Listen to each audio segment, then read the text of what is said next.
Learn about the strides female entrepreneurs of color are making. Be inspired by their story and enlightened by their leadership, insight, and advice. Welcome to She Leads Podcast, Season 4, Episode 8. I'm your host, Nicole Walker, a mother, businesswoman, and leader. Our guest for today is Joy Pittman.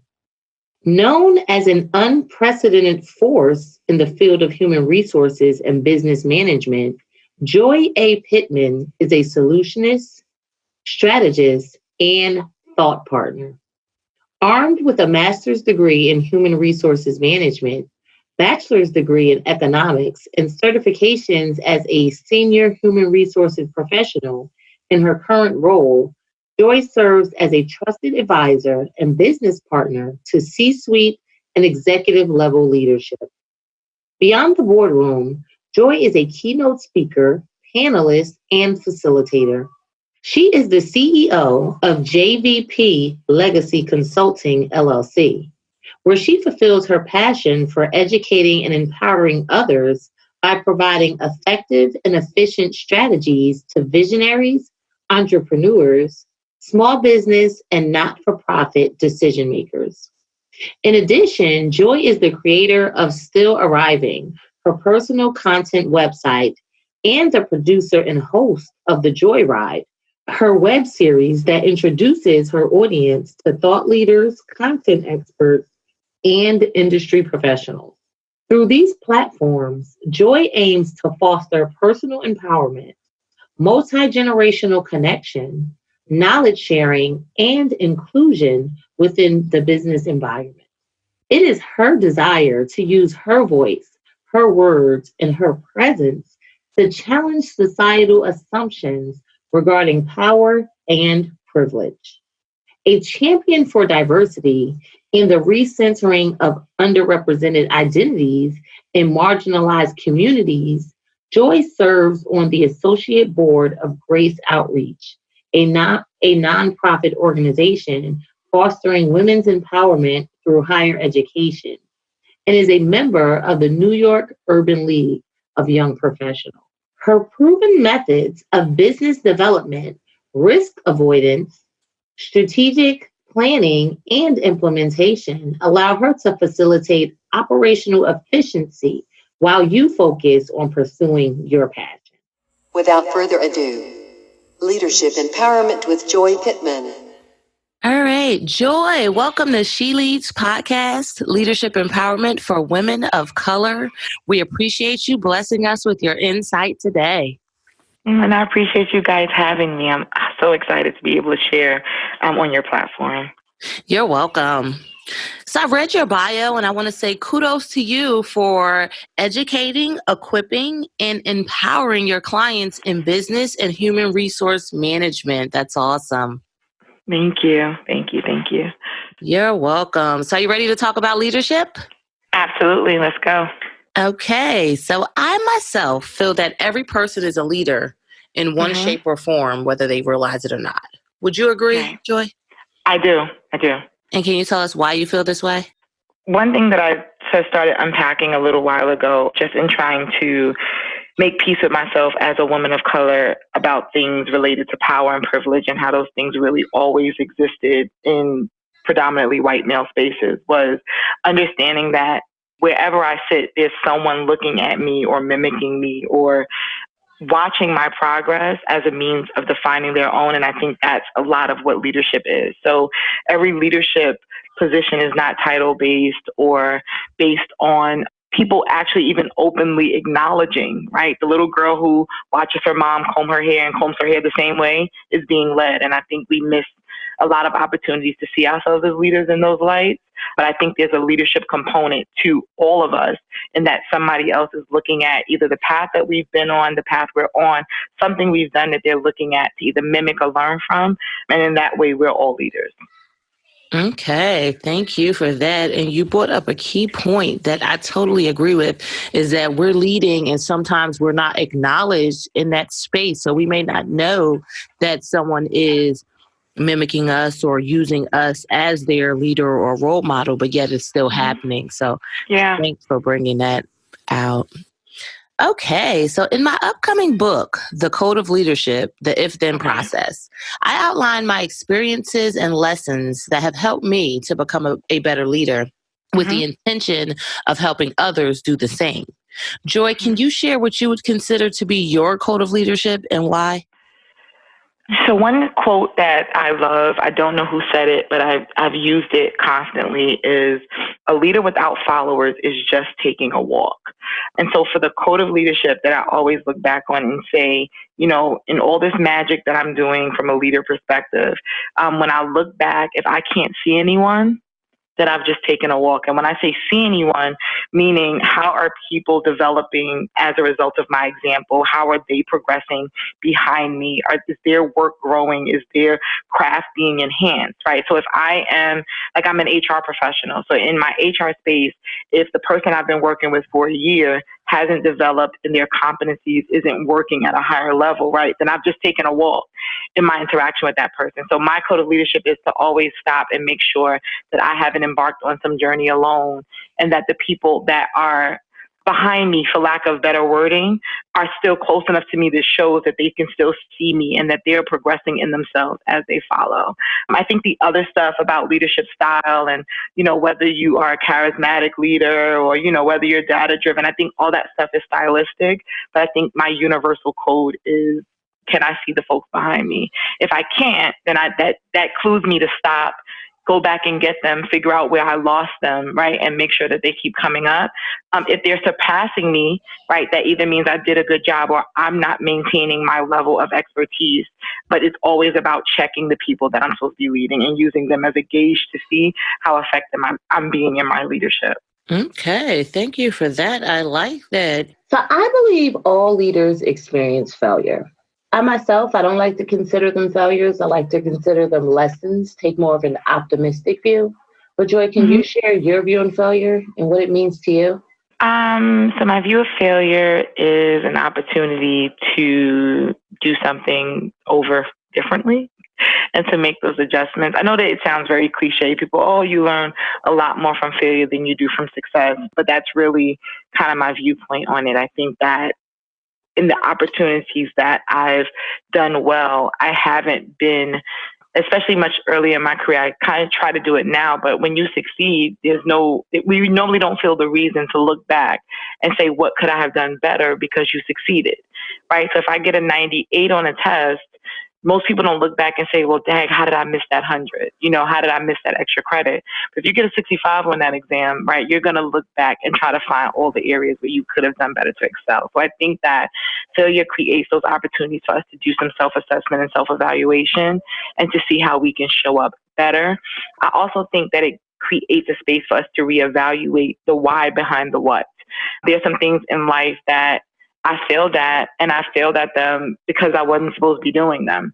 And rather than kind of keep fighting against trying to prove to people that I could just succeed in this, it gave me an opportunity to sit back and really assess why I was doing it, how it served me, right? How it was necessary for what I was trying to do. And some things I didn't revisit. Some things I actually moved on.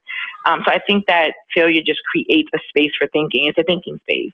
And a space to reevaluate yourself, your circumstance, your what, your why, your how, and to show up a little bit better, differently. I also think it's just a part of life. I think that we overemphasize failure as this thing that, you know, you can actually circumvent. There's no way in life that you're going to navigate life perfectly, right? My mom says that's why they put erasers on pencils, there is no perfect life navigation. So I think failure is just a part of our existence. And we should embrace that like we embrace success, because it's all part of getting us to the next phase. Okay, you said a few things that I like. Embrace failure as you embrace success, because it's all a part of life. I totally agree. And I love evaluate our why behind our what. That was great to really help us determine, are we doing what we're supposed to do anyway? Because that may be why we fail. Right. Okay. And maybe why we fail, right? And maybe our focus may not be where it should be. So evaluation is important. Yes. Thank you. Okay. So Joy, can you share one time you failed as a leader and tell us what you learned from that experience that helped you to become a better leader? Let me pick which one. Right. I failed. One of my major fails, and I had to revisit it a number of times, was my failure to be a leader and a follower simultaneously. I was in a position where I was number two, and I failed at being a good number two, even though it was a leadership role. And to expound on that, there were times where my number one, my boss, was struggling, right, in some of the areas that I was stronger in. And rather than really support her and kind of undergird her and show her how to get it done while still allowing her to maintain the respect of her indirect reports, which were the people I was directly leading, I exposed her. Right, I exposed that she didn't know certain things and she was asking me for those things. I complained about it. And what I did was, not only was I a poor follower, but for the people who I was leading directly that were indirectly reporting to her, I failed to show them how we shore up and support one another, right? And that leaders also need support. Like, I missed that. And I learned that lesson a little later on when I was in the head and I had a number two like me. And I had a deficient area, and that person kept exposing those deficiencies. And I had to, rather than sit in the space of how this person was treating me, immediately it came to my attention, like, you did this to somebody else, and this is how that felt. I had to go back to that person and apologize and just say I could have showed up better for you, but that was one of my leadership fails. I think that I could talk about, I tried to do this project and I didn't do it successfully. I tried this implementation. Those are kind of natural, but this one was just, I didn't show up for my team, both the team above me and below me, the way I should have. And as a result, I caused a lot of disconnect. And so that was one of my major fails. And what I learned from that is, again, leaders have needs that need to be supported, but also how you follow is a part of leadership. And so that was one of the major fails I had, but I think I got a great lesson from it. And I think I'm a better leader and follower today because of it. Okay, thank you. I love that. You said something we don't have to turn into a quote. How you follow is a part of leadership. That really stood out to me. And I love how you said you have to support, whether you're the leader or not. Supporting the person above you or the person that has a leadership role higher than yours not only supports them, but also shows the people behind you how you may need to be supported. So that's really awesome. Yeah. I like that. I like that you decided to highlight that. Yes. Thank you. Thank you. Okay. All right, Joy. So do you feel it's easier, harder, or requires the same effort to be a female leader in the entrepreneur ecosystem, and why? You really got new stuff. I think that it depends on where you are. I think that there are moments that me being a woman, and I think it's hard for me to separate my femininity from my ethnicity. So I always feel like I have to package Black women kind of together because it does frame things differently. I think that there are spaces that I can walk into as a woman leader where people may be more receptive of me because I have Blackness and femininity on my side in certain circles, right? So a lot of the doors that I've been able to walk into entrepreneurially, I've been invited into, even this platform, right? I'm walking into because I'm a woman and I'm a woman of color. So that has afforded some things. I think that in relation to some of my client engagements and because of the work that I do around strategy and HR management development, I think that being a Black woman and being a Black woman that doesn't look like I'm over 50, because I'm not, put me in a place where people are constantly challenging and directly and indirectly challenging my expertise. How can you really know this? So even after hiring me, the position with them in relation to my recommendations always feels like I have to prove it, as opposed to it being accepted that you hired me to give you these recommendations because of whatever you saw. And so this is what the recommendation is. So I think it's harder in most places. I think that most of the places that impact my money, it's harder, right? So those paying clients and those businesses that you're trying to get into, it's harder. I think as far as platforms, it's been a little easier because I think that the Black female voice is a voice that the world is listening for a lot more now. I don't know that they're paying us though. Everybody wants to hear what we have to say, but they don't necessarily want to pay us to say it, right? And so a lot of it, I think it's been easier, harder, where I have spaces that my voice is welcome. But when it gets to the next part of that invoice, people are a little hesitant. So I feel like it has a lot to do with people still managing. I think people are still managing biases and managing their feelings and their assumptions. I think that women and women of color have always been entertaining for people, right? How we show up, how we look, that's always been accepted. I think that taking us seriously has been a struggle. And I think that it doesn't change even in this entrepreneurial space, that people like our sass, they like how we show up, they like certain things about how we present, but they still haven't transitioned fully to taking us seriously around the table and in the boardroom. There's still that disconnect. Okay, thanks for that. Yes, and I do agree with you. It does depend on the situation, and women, and especially women of color, can be challenged by people or not taken seriously for, like you said, from history and things in the past, and people still managing their biases. So that was a great point to bring up. Yeah, I mean, I look at Maxine Waters, and people love that she shows up how she shows up, right? But are we loving it from the standpoint of, like, you know, she served a good read, or are we hearing the seriousness behind what she says? And I think we get caricatured a little bit, right? When we show up and we're saying these things, and it becomes a trend, it becomes like a clap back, it gets cartooned a little bit. And when you dig beneath that, you know, there's really a message to some of the stuff that, you know, that reclaiming my time. And there's a message to some of that stuff, but I think it gets lost, right? Because it becomes sensationalized. So you hear us, you're entertained by us, but I don't think that we've really made that progress yet where people are taking us fully seriously and hearing what we're saying the way they would hear it if it came from a different gender or a different complexion. Yes, I agree.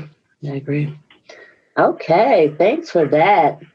Productivity is a hot topic right now, as it should be. Many people want to know how to do more with less and be efficient. As a successful leader, this is a must. Joy, do you have any productivity tips to share with our listeners? So this is going to sound really counterproductive, but I think that the tip that I've worked best through with my productivity has been self-care. And I say that mainly because when I'm taking care of myself, meaning how I eat, making sure that I spend that extra time getting some sleep, making sure, you know, I take that visit to the gym, when I'm doing those things, how I show up and the quality of what I get done in the same amount of time increases. So when I'm not working 15 hours, right, as opposed to being able to get that sleep and then wake up, things are fresher, they're clearer. My execution is more deliberate. So I know it sounds like making time for self-care helps you make time. I absolutely believe that's true. And so that would be my number one productivity tip. If I could give people, carve out time to address the things that are important to you and the things that you have to have happen. Get your groceries, you know what I mean? Organize the things that you have to do for your kids. Carve that time out so that you can carve out those 4 or 5 really productive hours where you're not all over the place and disengaged because you're thinking about all the things that didn't happen. So for me, if I spend 8 hours sitting in front of my computer, but I'm thinking about my laundry and thinking about, did I respond back to that manager, and did I send that invoice, and did I pay my rent, right? I'm maybe getting 2 hours out of that time, as opposed to if I carve out these 4 hours and I've made the other 4 hours to do that stuff, then I'm getting the best out of that 4 hours. So yes, you can do time management. You can create a box for everything. Doing that is important. But if you don't take time to take care of yourself, and that doesn't always mean manis and petties. Sometimes that just means taking time to make time for the things that you deem important. If it's daytime, right? If it's, I like to tuck my kids in, whatever that is, make time for that so that the hours that you actually spend focusing on productive work get the focus. And that you are doing the things that you need to do for you so that when you're sitting there being productive, right, your mind is. If I could tell a short story, I love cheese, but I'm also allergic to dairy. These things do not exist in the same space. So what would happen is I would stay up late snacking. I would get pizza. I would get stuff that my body didn't love. And then in the morning, I'd be behind because my stomach would be a mess. Like I would just feel trashy the next morning. So my days were always getting pushed back. And something small like eliminating dairy from my diet, right, meant that extra hour or two in the morning I'm spending trying to get my soul together because I stayed up late eating this pizza while I was working on this client product got eliminated. It was a small level of self-care, but it helped me show up better. So now I'm working. I don't have, and sometimes it's the little things. I think we've made some of this stuff very complex, but it's those little tiny adjustments sometimes that help us have more quality to our time. Sometimes it's not about making more time, it's adding the quality to the time. So if it's taking a walk, if it's a yoga class, if it's clearing your mind, right? If it's going to bed on time, whatever it is, I think that helps you with productivity. That's my productivity tip. Okay, thanks for that. Yes, and that must be a trend for this year. Well, no, last year as well. So you're not the first person to say that. And I do agree that how they say we can't pour from an empty cup, right? So if we're not full, how can we, like you said, show up where we need to show up? So I do agree that eating properly, sleeping properly allows us to be more productive. And I love what you said, have more quality to our time. I love that. You reminded me, one change I've made is to make sure that I sit down and watch a movie or two during the week with my son, because that's important to me. And we can be so busy that we kind of forget about everything besides business. But a lot of other things besides business is important to us. So we have to make sure that we take care of those as well. And spark creativity, right? If I'm looking at my work product all the time, I'm entrenched in me. So I'm sure you've had it too. You'll be watching a movie and have an epiphany about your business that you wouldn't have had if you had just sat there and stared at it. So sometimes kind of backing up and sucking up the world a little bit gives you creative space to just walk away from it, and then you end up back at it anyway, but now you have a fresh lens. So yeah, absolutely. Watch a movie, cut out that thing that doesn't make you feel good, whatever it is, and work on creating that quality around your time. Yes, thank you.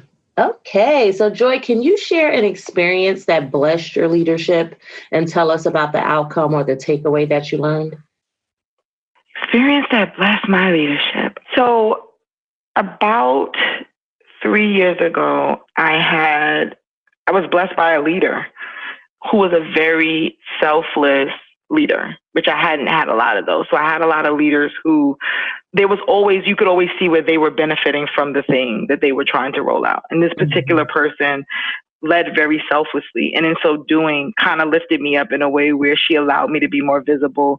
She allowed me to take trainings that the organization paid for. Like, she just really kind of allowed me to step forward in a way that I wasn't fully prepared for.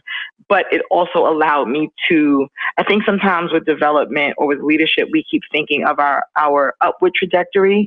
And when you look at a tree, it grows up, but under the ground, the roots are growing out. Right? Like, roots don't just grow straight down into the ground. They grow in like this, this kind of widened, expansive way. And so she gave me an opportunity to expand. I think that was really important to my leadership, because had I just kept growing upwards without that expansion, I would have been like one of those things that just gets tall to a point where it just starts to lean over and fall over because there's no width at the bottom. And I think it really blessed my leadership development, and that I was able to gather some weight and some root to what it is that I was learning, and to actually put some action behind it. It built my confidence also, right? Because you get more confident when you're actually able to experiment with some of these things and see them come out on top. So I think having a leader who was okay with someone else shining was a blessing to me as a developing leader. Okay, thank you for that. Yes, and I do agree that I believe we need more leaders that are okay with allowing others to shine, because that is the true essence of leadership. It actually makes that leader look better, where some people feel like it'll take away from them if the spotlight is on someone else. But if you're the one that put the spotlight there, or that helped the spotlight to shine brighter there, then you get some accolades too. So let's all win together. I love that. You do. I think there's also important to me, what it taught me was also to find my own confidence. I think that a lot of times we're leading from insecure places, and it shows up. Okay. So if I'm insecure and I'm developing somebody, the moment I see something in that person that may shine brighter than my light, I'm going to try to quiet their light. My insecurity is going to trigger me to want to do that, right? And I may not be a bad person. It may not be intentional. Everybody's not a hater. Sometimes we're controlled by our internal stuff that we haven't dealt with. So it really inspired me and pushed me to say, Joy, deal with your issues, right? Deal with when a new person comes in or when that younger woman comes in, the thing that you immediately go, look at her, she thinks she's cute. Check that immediately, right? Yes. Why do you feel that way? Is it because you gained that 20 pounds and she don't have them 20 pounds and what is it, right? And it really pushed me into thinking about what type of leader I wanted to be and how I wanted to be secure enough in who I was to be able to platform somebody else. Yeah. So I think that was really something that I took away from it. It really blessed me. But sometimes it goes back to that leading is, I can't lead somebody where I haven't been. And I can't lead from an inconfident and an insecure place. And I think that's what really, there are a lot of people who have great potential to lead, and those insecurities shut them down every time because they're not willing to let people grow and develop past where they are. I love that. Yes. Okay. So find your confidence, ladies, if you haven't already done so. All right. So Joy. Please. I mean, the world is always reminding us about what we should feel bad about. Like it's work to find that confidence because we're constantly told, especially as women of color, and I didn't mean to cut you off, I'm sorry. No, you especially as women of color, we're constantly reminded like that there's only one seat at the top. Like there's this conversation that there's only one of us, there's only one man standing, that's not true. And if we can really understand that, we would do better. But the world packs us in with insecurities from our hair, how we look, how we, our body shapes, how we talk, there's always something reminding us that we're not good enough. And I think it becomes very hard to quiet that, but it's work. Really quieting that really puts you in a space to really, really, really be able to lift up not just another sister, another person in general, but especially for us, because it almost seems like, there's this magical one seat that some kind of way we're all going to end up, the higher we get up, right? Where at some point the battle will be between you and I. We're the last two and we just got to fight over this one chair. That's so not true, right? And so I think if we force ourselves to unpack some of that and really deal with those issues, it'll help us show up better. Thank you for letting me get that in. No problem. No, and I like what you said. I recently wrote an article about that because I feel like, though, in corporate settings, there is maybe like one seat, usually for a woman, and that could be a woman of any color. So unfortunately, women of color don't usually get for a woman that's not of color. But what I have been seeing is that women are creating their own tables or they're bringing their own chairs to the table. So we are making our way, but I can understand where that mindset came from because in the past, it was a fight, but now it doesn't have to be as much so. It doesn't. And their table's not the only table, right? Yes. Like to your point, I can build a table. There are plenty of tables. So before I'll compete with you over the one seat at your table, let me get some wood and build me a table. Yes. Right. And then I control the seats. And I think that's even with the spark of entrepreneurship amongst women of color, I think it speaks more to the fact that we've just gotten tired of waiting for that one seat at their table. And we figured it out. Like there's more wood. There are more tables to be built, and then we have a little bit more control on the seats. And I think I love it. I love it, and I think we should continue in that trend. But in doing so, not walking away with the rejection from their table and bringing that to our table and then treating people that way. Yes, I love that. Awesome. Yep. Okay. So Joy, can you offer our listeners the best advice you have as a leader or have ever received from a leader and tell us how you've implemented it into your life? Figure out who you are first. Figure out what you like, what you don't like. Figure out the things that trigger you and the things that don't. Take some time to understand when you're at your best and when you're at your worst and what triggers that. And take some time to understand how you interact with other people. And I say that because most of leadership is actually not about us. It's really about how we are able to morph and navigate ourselves to get the best out of other people. So if you're not a morning person, that's great. But if you have people who come in the morning and say good morning to you, as the leader, you can't not respond because you don't feel like talking till 12. Like, those are things that we have to kind of be cognizant of. And I think I wish someone had told me that earlier in my career, because I think early in my career, I was focused on the work. My work product is good. My work product is good. My work product is good. And that was only maybe about 30 or 40% of leadership. The rest of leadership is how you're able to make the business argument, how you're able to alleviate barriers for the people that you're leading, how you're able to coach them and mentor them and guide them. And you can't do that if you're not clear about how you're responding, how you're showing up, right? And so that part, somebody told me much later on, it was a conversation about my poker face, and they were like, Joy, your face reads everything that you're thinking in the meeting. And, you know, I appreciate your authenticity, but it can be off-putting because it seems like you're not open. And what they were saying was, a person's giving you an idea, you've already decided the idea is stupid. 3 words in, your face has told them that you think it's stupid 3 words in. So you've already given them the feeling that there's no point in continuing to communicate with you. You shut down that whole community. And I had to think about that. But again, it was an awareness of, how do I viscerally respond to things? You know, when am I my best self? It was little stuff like, there's a certain person who used to trigger me that I was dealing with at an earlier time in leadership, and they would get on my nerves in the morning. I couldn't talk to them in the morning on the way to work because it would frame my day. So I would walk into work with, you know, sour, and then I'm talking to my staff crazy. So it really was about understanding what it required for me to show up as my best self. That's really the best leadership tool. I think, you know, some of this stuff, they've done so much research around leadership and leadership styles and, you know, how to influence people and how to make friends. I think most of that stuff we can get out of the textbook. People don't really tell us about the us in leadership. Like that no matter what style you choose, who you are at some point is going to show up. And if you don't address who you are in those moments, you can learn all the models, you can study all the books, you can do it all. In moments of pressure, you're going to show up.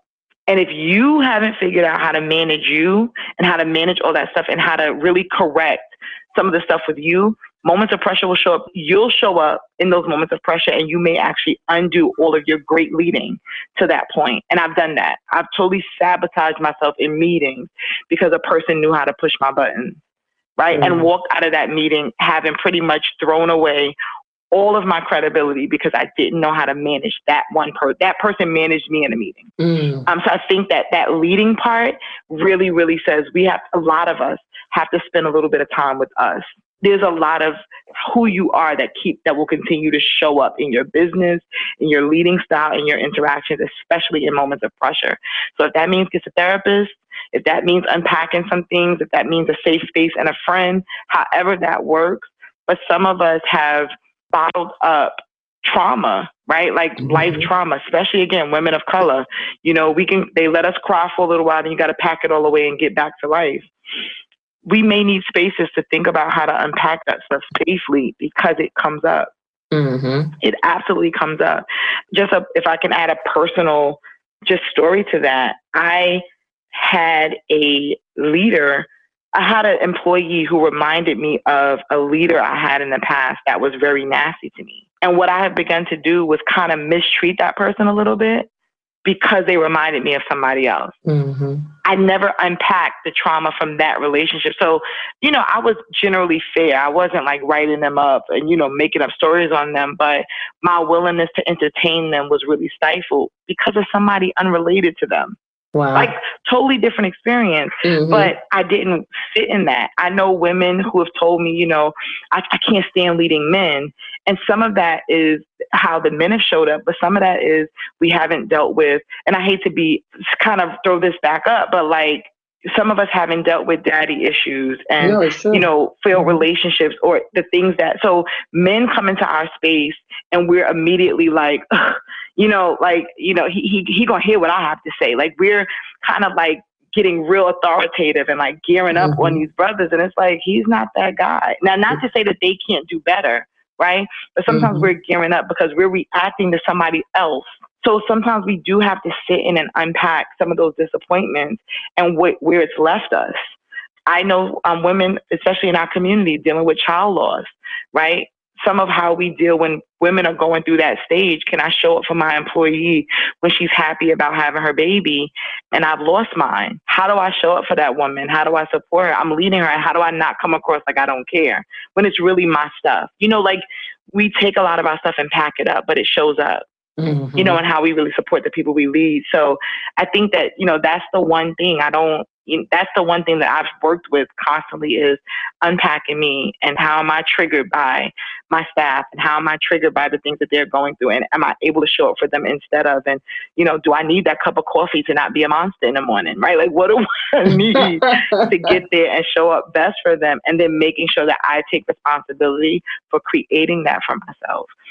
And if I can leave anybody with that is, you know, a lot of this stuff comes back to, you got to spend a little time on you. And we've learned to take care of everybody else to the neglect of ourselves, but we still show up. You will show up in your interactions one way or another. Okay. Thank you for that. I love that. And it's so funny. I was actually having a conversation with my father yesterday that basically said we are who we are and that can't change, but what can change is our behavior. So certain things will always trigger you, but if you learn how to manage them, then you won't scream, you know, or flip out on someone. You know, you could be cool, calm, and collective where the thing still bothered you, but you've learned how to manage it better. So that goes back to what you said, how having self-awareness and figuring out how to manage yourself. So I believe that is an excellent way or excellent advice to be a successful leader.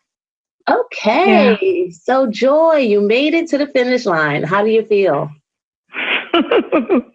I feel good. I appreciate these questions kind of made me, one, I'm empowered by a lot of these questions because it actually is reinforcing for me my growth and just thinking through some of these questions that no one's asked me for a while because it's mostly about how we get the work done. So some of these things around how I show up and what I've experienced and what I've learned has actually re-empowered me today on walking out of here going, yeah, I've become a much better leader. I'm kind of dope.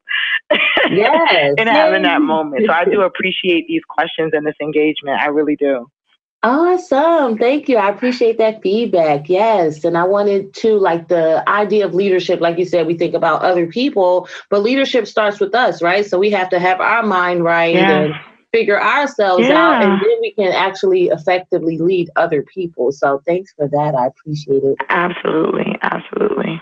And I appreciate you having this conversation. I think that I'm not going to say that there are not enough platforms, right? There are always a bunch of platforms on how you show up, et cetera. But I think engaging this dialogue in this way and focusing on women and women of color as a lead, I appreciate you taking the time to build this platform and to engage women leaders and really allow us to have voices.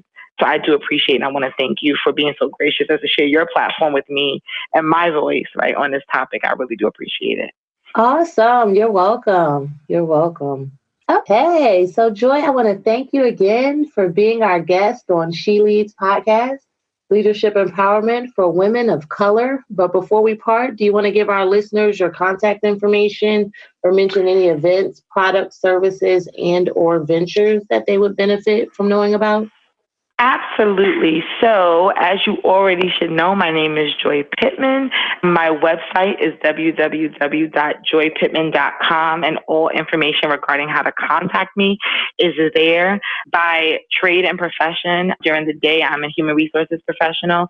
And outside of that, I do thought partnership consultation, which is really designed to help people get their visions and business ventures logistically laid out and thought through, right? And our goal is to get you from thought to finish. So you have an idea, you have a venture, you have an event, and you're saying, I have this great thing and I don't know, I know my what, I don't know my how. My goal is to get your how through and to get you from the thought to the finish of your project or venture. I also do leadership training and coaching, and I do a lot of work and support with nonprofits and faith-based organizations. So if you want to reach out to me, again, my website is www.joypittman.com. My email address is info@joypittman.com. And so reach out to me through either of those venues, and I'll be more than happy to assist you or refer you if I'm not the right person to assist you. Okay. Thank you, Joy. We appreciate your insight today. Thank you for having me, and I look forward to, working with you in the future on any other ventures that you have that I might fit into. So thank you for having me today.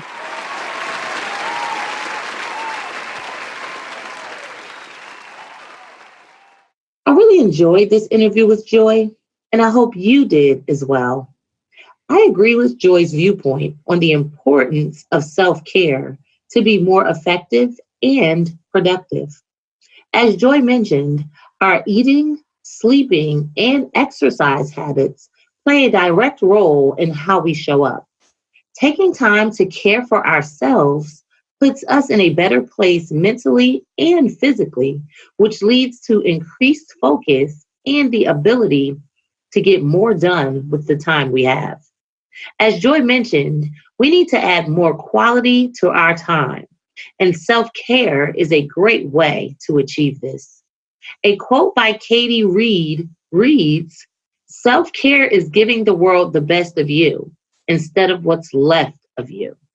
I admire Joy's acknowledgement of originally not being a good follower, which, as Joy stated, is also a part of being a good leader. Being able to support another leader in their weak areas without judging and ridiculing definitely takes maturity. Understanding and respecting the bigger picture helps to make this aspect of leadership easier. I love how Joy went back to her previous leader and apologized for her shortcomings. As Joy illustrated, successful leaders acknowledge their mistakes and learn from their past behaviors. I can relate to Joy's struggles with her face showing her thoughts and emotions, as I battle in this area as well. Initially, I didn't realize I had this issue and would often wonder why people responded to me in certain ways. Once I realized that my facial expressions can be off-putting, as Joy stated, then many things started to make more sense. Learning to be mindful of my facial expressions is a constant battle that I will continue to engage in until I have mastered this craft. Nicole Walker's takeaway for this week. Joy mentioned the benefits of expanding ourselves as we grow. I really enjoyed the analogy Joy gave about how trees grow in height while their roots increase in depth and expand in width. Successful leaders understand the need for personal and professional expansion and actively seek ways to expand themselves. I will make it my business to continue to expand myself personally and professionally as I aim to be a deeply rooted leader. One of my goals is to stand strong under pressure, so expanding myself is essential. A quote by Nikki Rowe reads, "The chaos doesn't end. You kind of just become the calm." And now we have Nicole Walker's Leadership Challenge of the Week. My leadership challenge for you will be to think about the one thing you can take away from this episode and adopt into your life. I know it's hard to absorb too much information at one time, and it's even harder to try and implement too many changes at once. When I attend a training or listen to podcasts, I aim to walk away with at least one thing that stuck out to me and one way that I can change as a result. I challenge you to do the same. If you decide to take me up on my challenge, I would love to know about your key takeaway.